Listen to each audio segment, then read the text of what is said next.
আসসালামু আলাইকুম বন্ধুরা, তোমরা সবাই কেমন আছো? আশা করছি ভালো আছো। মুন্না অ্যান্ড সাকিলা ব্লগে আরও একটি নতুন ভিডিও নিয়ে এসেছি। তো দেখো, প্রতিদিনের মতো আমি ঘুম থেকে উঠে ফ্রেশ হয়ে গেছি অ্যান্ড নিচে আমার যে সব কাজকর্ম থাকে সব কাজকর্মগুলো করে নিয়েছি।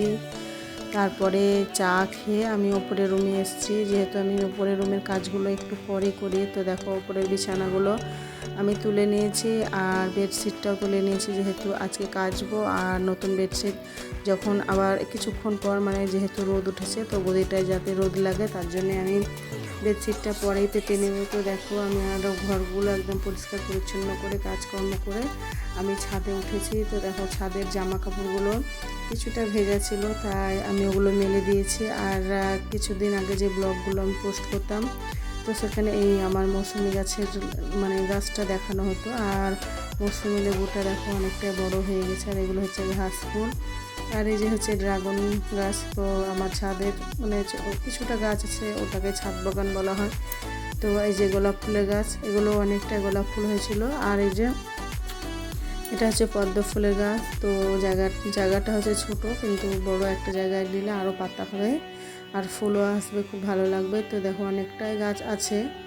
তো এই যে আরও একটা ফুল ফুটেছে আর খুব সুন্দর লাগছে। আর যেহেতু সকলের যে মনোরম পরিবেশ খুব ভালো লাগে। আর এই যে পুঁই শাক আর আমাদের পেয়ারা গাছ, এইটুকুটাই গাছ। তো দেখো, ছাদের চারিপাশটা একবার ঘুরিয়ে দেখিয়ে দিলাম। আর পাশে যেহেতু মাঠ কলেজ সব কিছু আছে, তো এ দেখো ওই গাছটা ফুল ফুটেছে, তাই ক্লোজ করে একটু দেখালাম। আর কাঠকোটো এর গাছ আমাদেরই আছে। তো বাড়ির সমস্ত কিছু কাজকর্ম গুটিয়ে নিয়েছি, তারপরে স্নান করে একদম আমরা বেরিয়ে যাচ্ছি। তো দেখো, আমরা সাগরদিঘি যাওয়ার রাস্তায় আছি আর আমরা ঘাট পার হয়ে গেছি। তো আমি আমার বাপের বাড়ি যাব। তো দেখো, আমরা একদম রেডি হয়ে বেরিয়ে গেছি আর তোমাদেরকেও শেয়ার করলাম। ওই যে নুসরাত, আমার বর, আমি। তো দেখো, একদম সাগরদিঘির রাস্তাঘাটগুলো দেখাবো যাওয়ার। তো এই যে মাঠে একদম সুন্দর, আর বৃষ্টি হয়েছিল যেহেতু দুদিন আগে, তো পুরো রাস্তা ভেজা ভেজা হয়ে আছে। আর এই যে সব ধান লাগানো, গ্রামের যেহেতু পরিবেশ একদম সুন্দর আর মনোরম, খুব ভালো লাগছিল। তাই ভিডিওগুলো ক্যাপচার করেছিলাম, তো তোমাদেরকে শেয়ার করলাম। আর দেখো, তোমাদের সঙ্গে গল্প করতে করতে এটা হচ্ছে দোস্তরহাটের রাস্তা ছিল, তো আমি সাগরদিঘির রাস্তায় চলে গেছি। আর এই যে হচ্ছে সাগরদিঘির এই যে সাইডটায় যে সাগরদিঘি মেডিকেল কলেজ, তো তোমাদেরকে একবার শেয়ার করলাম বাইরেটা। আর যখন ভেতরে যাব অবশ্যই শেয়ার করব। তারপরে গল্প করতে করতে এই যে হচ্ছে মাঠ, এখানে খেলাধুলা করা হয়, সব বাচ্চারা ফুটবল ক্রিকেট সবই খেলছে। তো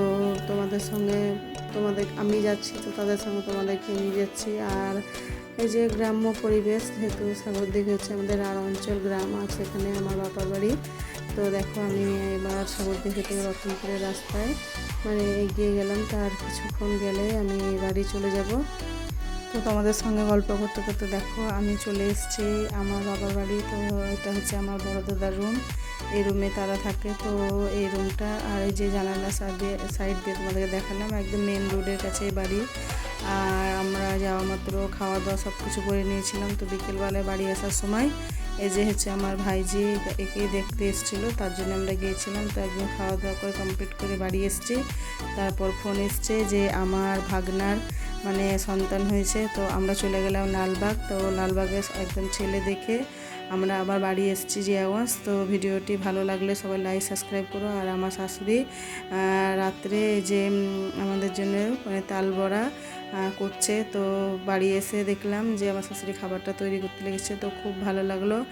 আর আমার ভিডিওর মধ্যে যদি কোনো ভুল ত্রুটি হয়ে থাকে, তো তোমরা ক্ষমা সুমুখে দেখে নেবে। তো আমি আজ প্রত্যেক দিন ভিডিও করার চেষ্টা করব, খুব ভালো ভালো ব্লগ নিয়ে আসার, যেহেতু আমার অনেক দিন ভিডিও করা হয়নি। তো এইভাবে একে একে আমার শাশুড়ি খাবারগুলো করতে লাগুক। আর আমি উপরের রুমে উঠে গেছি।